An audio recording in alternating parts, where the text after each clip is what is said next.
सावन सारनाथ का मेला मेला देखा दहो बालमु जब से मेला ना देखाइब तब से जेवना ना हो बनाइब तब से जेवना न हो बनाइब बीच सभा में गारी देव देव ललकारी हो बालमु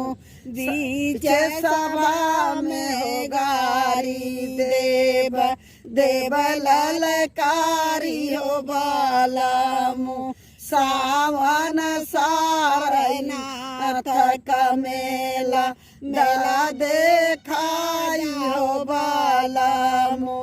सावन सारनाथ का मेला मेला देखा दहो बालमु जब से मेला ना देखाइब तब से हो घड़ीला ना भराइब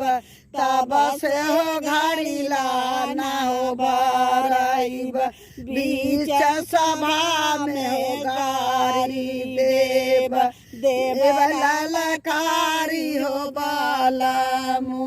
बीच सभा में हो गारी देव देव ललकारी हो बालमु सावन सारनाथ का मेला मेला देखाई हो बालमु जब से मेला ना देखाइब तब से हो बिड़वा ना हो जोड़ाइब तब से बिड़वा ना हो जोड़ाइब बीच सभा में हो गारी देव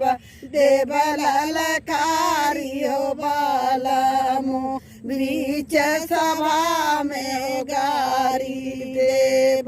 देव ललकारी हो बालमु सावन सारनाथ का मेला मेला देखा दहो बालमु जब से मेला ना देखाइब तब से जिया ना हो लगाइब तब से हो से जिया